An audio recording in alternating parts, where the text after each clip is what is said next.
नमस्कार, नमस्कार, नमस्कार मित्रांनो. खूप खूप खूप स्वागत आहे तुमचं आपल्या यूट्यूब चॅनलमध्ये निफ्टी बँक निफ्टीच्या डेली ॲनालिसिस व्हिडिओमध्ये. कसा होता तुमचा आजचा गुरुवारचा निफ्टी बँक निफ्टी आणि सेन्सेक्स एक्सपायरीचा ट्रेडिंगचा सेशन? सर्वात अगोदर कमेंट करून सांगायचं आहे.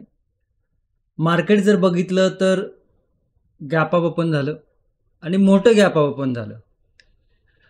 मी प्रायजेक्शन शिकवताना मार्केटमध्ये किंवा गॅप अप किंवा गॅप डाऊन या ज्या कन्सेप्ट आहेत या सांगताना काही गोष्टी सांगितलेल्या असतात की मोठा गॅप अप झाल्यावरती हाय पॉसिबिलिटी काय असते, मोठा गॅप डाऊन झाल्यावरती हाय पॉसिबिलिटी काय असते, मार्केटची एक दिवसाची रेंज असते, मग ती निफ्टीची असो, बँक निफ्टी असो, सेन्सेक्सची असो, ती एक रेंज असते. ती रेंज जर कंप्लीट झाली तर मार्केट त्या बाजूला जाताना थोडंसं टफ जातं किंवा त्या बाजूला मार्केट मोमेंटम थोडंसं पॉसिबिलिटी कमी असते. तसंच पद्धतीचा काहीसा व्ह्यू आजचा मार्केटचा होता. आता आपण चार्ट रीड करताना समजून घेऊया त्या गोष्टी, ओके. परंतु तुम्ही आजच्या ट्रेडिंगच्या सेशनला कसं हँडल केलंय किंवा जी प्राइस ॲक्शन आज क्रिएट झाली होती मार्केटमध्ये, त्या प्राइस ॲक्शनला तुमचं प्रतिक्रिया काय होती, ती प्राइस ॲक्शन बघून तुम्हाला काय वाटलं आणि तुम्ही आजच्या दिवसामध्ये काय केलं आहे, हे जर सविस्तरमध्ये तुम्ही कमेंटमध्ये सांगितलं तर मला कमेंट वाचायला आनंद होईल. त्यामुळे कसं होतं तुमचा दिवस नक्की मला कमेंटमध्ये सांगा. आता निफ्टी, बँक निफ्टी, सेन्सेक्स तिन्ही इंडेक्सचं उद्यासाठी ॲनालिसिस करायचं आहे. तिन्हीच्याही इम्पॉर्टंट लेवल काय आहेत ते आपण या व्हिडिओमध्ये बघणार आहोत. त्यामुळे व्हिडिओ नक्की शेवटपर्यंत पहा. व्हिडिओ जर तुम्हाला आवडला तर व्हिडिओला नक्की लाईक करा. व्हिडिओ जर नाही आवडला, काही गोष्टी नाही समजल्या तर कमेंटमध्ये विचारा. आणि व्हिडिओ नाही आवडला तर तुम्ही डिसलाईक देखील करू शकता, काही हरकत नाही आहे. परंतु का नाही आवडला, काय समजलं नाही, या गोष्टी जर कमेंटमध्ये विचारला तर तशा पद्धतीने आपण चेंजेस करता येतील. आणि चॅनलवर जर नवीन असाल तर चॅनलला नक्की सबस्क्राईब करा, कारण की खूप सारे लोक आहेत जे रेग्युलर व्हिडिओ बघतात परंतु सबस्क्राईब करत नाही. तर कॉन्टेंट तुम्हाला आवडत असेल, समजत असेल, काहीतरी शिकायला मिळत असेल तर सबस्क्राईब नक्की करा आणि तुमच्या मित्रांपर्यंत नक्की पोहोचवा, ओके. तर मार्केट जर बघितलं तर गॅप अप ओपन झालं, मार्केट हायर लेवलवरती सस्टेन व्हायचा प्रयत्न केला, मार्केटनी लो ब्रेक केला, इंट्राडे लो ब्रेक केला आणि त्याच्यानंतर मार्केटमध्ये सेलिंग मोमेंटम बघायला मिळाला. आता हे जर तुम्हाला बेसिक प्राइस ॲक्शनचं नॉलेज असेल किंवा चार्ट कसा चालतो, सेटअप कसे तयार होतात किंवा सेटअप झाल्यानंतर मोमेंटम कुठल्या बाजूला येण्याची पॉसिबिलिटी हाय असते, हे जर तुमच्याकडे बेसिक नॉलेज असेल तर तुम्हाला हा मोमेंटम कॅप्चर करता आला असेल, ओके. आणि बेसिकही नॉलेज नसेल किंवा चार्ट कसा रन होतो, डिमांड सप्लाय झोन कसा असतो, सपोर्ट रेजिस्टन्स काय असतो, हे जर तुम्हाला माहीत नसेल तर तुम्ही कितीही मार्केटला कितीही वेळ बघत बसला, मॉर्निंगला पासून तर शेवटपर्यंत जरी बघत बसला तरी तुम्हाला चार्टमध्ये काही समजण्यासारखं मिळणार नाही. त्यामुळे वारंवार माझं एकच सांगणं असतं की अभ्यासाकडे लक्ष द्या, मार्केट शिकण्याकडे फोकस करा. मार्केटमध्ये काय गोष्टी आहेत शिकण्यासारख्या त्या बघत जावा. आणि जर कुठल्याही सेक्टरमध्ये आपल्याला काम करायचं असेल तर त्या सेक्टरचं नॉलेज आपल्याला असणं खूप गरजेचं आहे.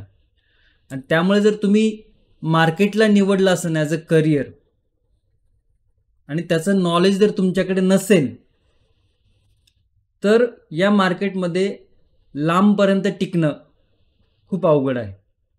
त्याच्यामुळे नेहमी मी वारंवार सांगण्याचा प्रयत्न करत असतो की एज्युकेशन लर्निंग सेल्फ लर्निंग करा. तुम्ही ज्याला फॉलो करता त्याच्याकडनं शिकायचा प्रयत्न करा, परंतु शिका.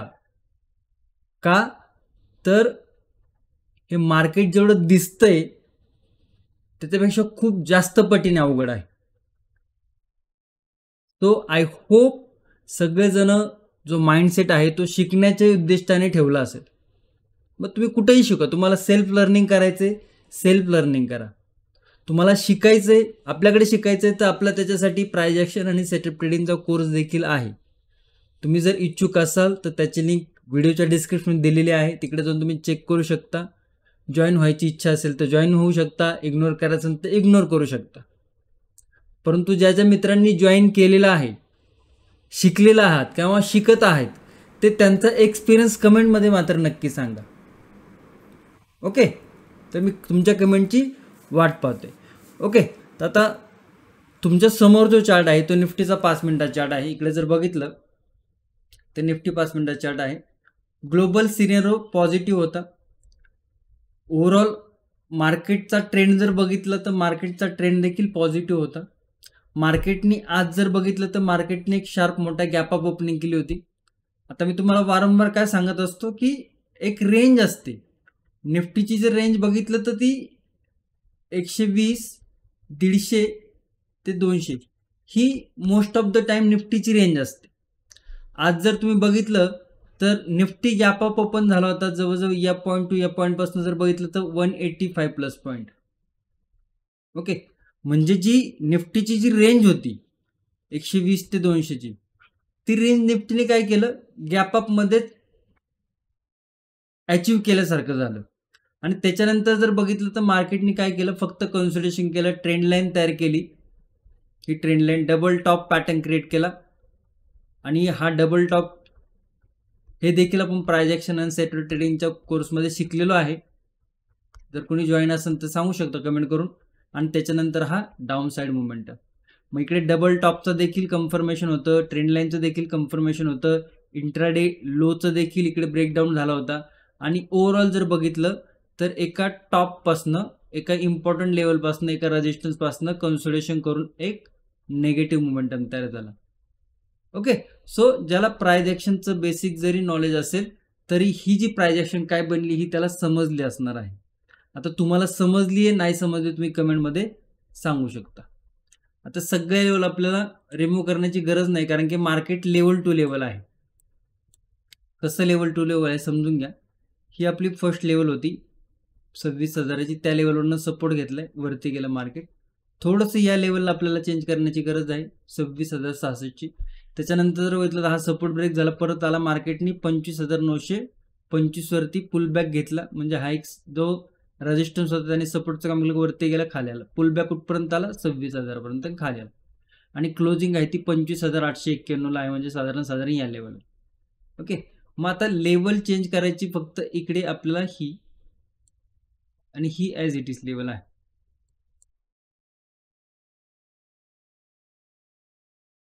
बघा, उद्या फ्रायडेचा दिवस आहे, या आठवड्याचा शेवटचा ट्रेडिंग सेशन आहे, लक्षात घ्या. उद्या कुठल्या इंडेक्सची एक्सपायरी नाही. इकडे जर बघितलं तर इकडनं मार्केटनी नो ट्रेडिंग झोनमध्ये क्लोजिंग झाली. 25,925, 25,800 नो ट्रेडिंग झोन होता, तिकडे क्लोजिंग झाली. आता याला जर वरती जायचं असेल तर हा डायरेक्ट वरती जाण्याची याची पॉसिबिलिटी खूप कमी आहे. इकडे प्राइस ॲक्शन होणं गरजेचं आहे. काय प्राइस ॲक्शन बनण्याची पॉसिबिलिटी आहे, इकडे डबल टॉप किंवा वरती जाऊन छोटासा कप अँड हँडल अशा पद्धतीची जर काय प्राइस ॲक्शन असेल तर इकडे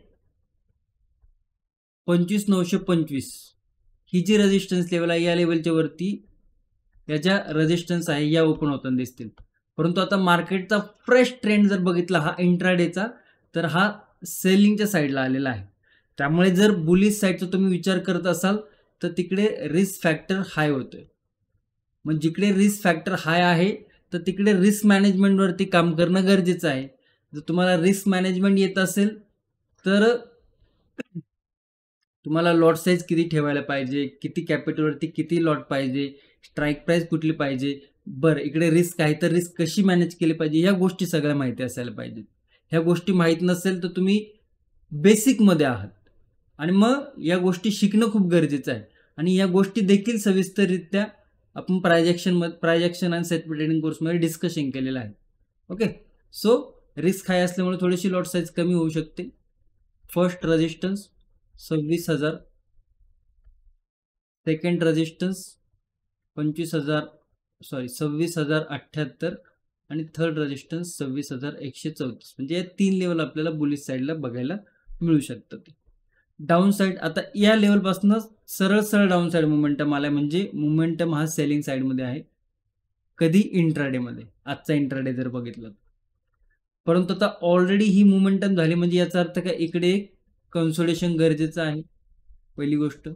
सेकंड गोष्ट, एखादा डबल टॉप इकडे छोटासा क्रिएट करून त्याच्यानंतर जर सपोर्ट ब्रेक होत असेल 25,800चा, तर नेगेटिव्ह साईडचा व्ह्यू किंवा नेगेटिव्ह साईडचे जे सपोर्ट आहेत ते आपल्याला बघायला मिळू शकतात.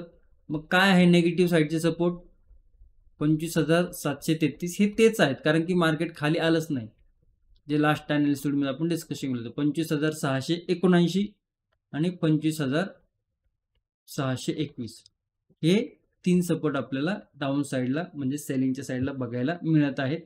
हे सपोर्ट कशाच्या आधारावरती आहेत? ज्या पद्धतीने लास्ट टाइम इकडनं हे जे सपोर्ट क्रिएट झाले होते त्याच्या आधारावरती आहे.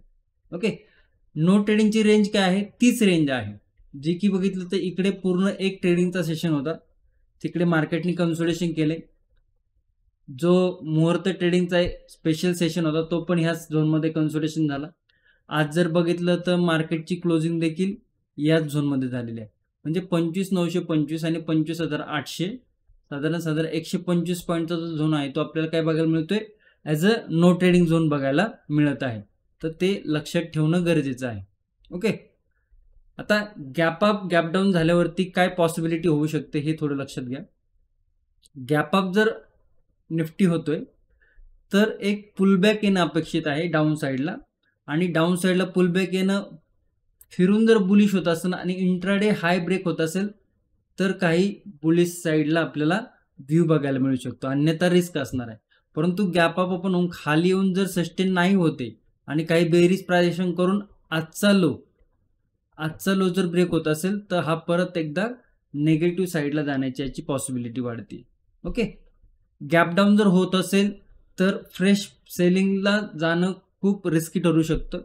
त्यामुळे गॅप डाऊन नंतर एक पुलबॅक आपल्याला बघायला मिळू शकतो, किंवा गॅप डाऊन नंतर मार्केट आपल्याला इंट्राडेमध्ये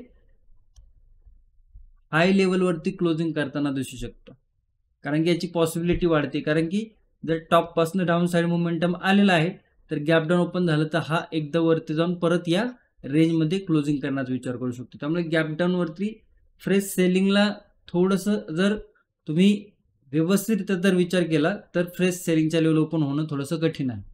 ओके, आय होप निफ्टीचा डिटेल्समध्ये ॲनालिसिस तुम्हाला समजलं असेल. ओके, त्यामुळे आता निफ्टीचा ॲनालिसिस झालं म्हणून व्हिडिओ सोडून जाण्याची काहीही गरज नाही आहे. आपल्याला बँक निफ्टी आणि सेन्सेक्स दोन्ही इंडेक्सचं अजून ॲनालिसिस करायचं आहे, आणि या व्हिडिओद्वारे मार्केटची प्राइस ॲक्शन कशी शिकता येईल, मार्केटला रीड कसं करता येईल याचा अभ्यास आपण करतोय. ओके, तर बँक निफ्टीचा ॲनालिसिस करूया. बँक निफ्टी जर बघितला तर बँक निफ्टीमध्ये इनसाइड कॅन्डल सेटअप इकडे तयार झाला होता. इनसाइड कॅन्डलचा ब्रेकआउट, बुलिश मोमेंटम. कुठली लेवल आपण शेवटची लेवल डिस्कशन केली होती? 58,500. काय केलं 58,500 वरती? 58,500 वरती एक हाय लावला, खाली आला, एक पुलबॅक घेतला, डबल टॉप इकडे क्रिएट केला आणि तिकडनं नेगेटिव्ह. म्हणजे जी आपण लेवल हिकडनं डिस्कशन केली होती इकडनं बुलिश साईडला तर गेलाच कुठेपर्यंत, जी आपली शेवटची लेवल होती तिथपर्यंत. शेवटच्या लेवलवरनं परत नेगेटिव्ह आला, परत डाऊन साईडला आला. म्हणजे घुमा फिरा की काय झालं, मार्केट आहे त्याच लेवलवरती येऊन थांबलं. ओके, सो इम्पॉर्टंट लेवल काय बनतात ते. बाकी प्राइस ॲक्शन जर बघितलं तिकडे एक अशा पद्धतीने चॅनल क्रिएट झाला होता, चॅनलचं ब्रेकडाऊन, पुलबॅक आणि त्याच्यानंतर परत एक नेगेटिव्ह मोमेंटम. मग थोडंसं प्राइस ॲक्शनचं नॉलेज असणं गरजेचं आहे तुम्हाला. बरं, आता लेवल काय बघायला मिळतं ते लेवल टू लेवल मार्केट आहे. कशावरून? ही जर बघितलं तर लेवल इथे ब्रेकआउटची लेवल होती, मार्केटिंग त्या लेवलवरती काय केलं, सपोर्ट घेतला, पुलबॅक घेतला कुठल्या लेवलवरती, त्याच लेवलवरती परत खाली आला आणि नो ट्रेडिंग झोनमध्ये क्लोजिंग आहे. ओके, या लेवलला. तर लेवल जर बघितलं तुम्ही तर डाऊन साईडचे लेवल ॲज इट इज आहेत, अप साईडचे लेवल ॲज इट इज आहेत. फक्त प्राइस ॲक्शन कशी बनायला पाहिजे हे तुम्हाला समजून घेणं गरजेचं आहे. हा मोमेंटम डाऊन साईडला आहे, कन्सोलिडेशन करणं गरजेचं आहे. कन्सोलिडेशन करून चॅनल जर क्रिएट केला आणि त्याच्यानंतर जर लेवल ब्रेक होत असेल तर मग या लेवल ज्या आहेत 57,740, 57,562 आणि 57,435 या डाऊन साईडच्या फर्स्ट, सेकंड, थर्ड हे जे सपोर्ट आहेत हे आपल्याला ओपन होताना दिसू शकतं.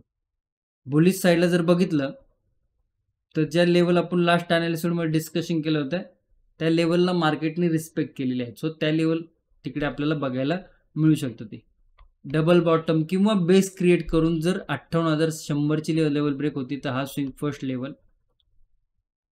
58,246, 58,362 आणि 58,500 ऑलमोस्ट आजचा इंट्राडे हाय आहे. ओके, मग या लेवल आपल्याला बघायला मिळू शकतात. नो ट्रेडिंग झोन जर बघितलं तर 58,100, 57,877, जे की लास्ट ॲनालिसिसमध्ये आपण जे डिस्कशन केलं होतं तोच नो ट्रेडिंग झोन आहे. Okay, no trading zone mark केलेला आहे आपण. गॅप अप जर होतोय तर मग थोडं कन्सोलिडेशनमध्ये जाण्याची पॉसिबिलिटी वाढते, कारण की इकडे रेजिस्टन्स, इकडे सपोर्ट आणि इकडे जर होत असेल तर थोडंसं कन्सोलिडेशनमध्ये जाण्याची पॉसिबिलिटी वाढते. गॅप डाऊन जर होते तर रिकव्हरी येण्याची पॉसिबिलिटी वाढते, त्यामुळे गॅप डाऊन नंतर फ्रेश सेलिंग साईडला जाणं थोडंसं हाय रिस्क आहे. ओके, सेन्सेक्समध्ये जाऊया. सेन्सेक्सचा आज एक्सपायरी होती. डबल टॉप इकडे तुम्हाला बघायला मिळालाच असेल. ओके, ट्रेंड लाईन बघायला मिळाली असेल. गॅप अप होता ऑलरेडी, त्यामुळे फ्रेश बुलिशला जाणं हाय रिस्की होतं. ट्रेंड लाईन ब्रेक केल्यानंतर सुसाट मोमेंटम, परत pull back, bearish flag and pole, त्याच्यानंतर परत डाऊन साईडला मोमेंटम आणि नो ट्रेडिंग झोनमध्ये क्लोजिंग. ओके, तर ओव्हरऑल चार्ट जर बघितला तर प्राइस ॲक्शनला फॉलो करत चाललेला आहे. बरं, आता याच्या लेवल थोडेसे आपण रिमूव्ह करतोय, याच्या म्हणजे सेन्सेक्सच्या. काय इम्पॉर्टंट रेजिस्टन्स होता, इम्पॉर्टंट सपोर्ट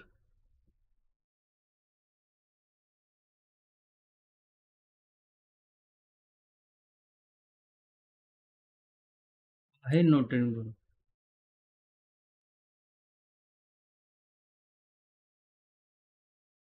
सपोर्ट काय मिळतोय आपल्याला फर्स्ट,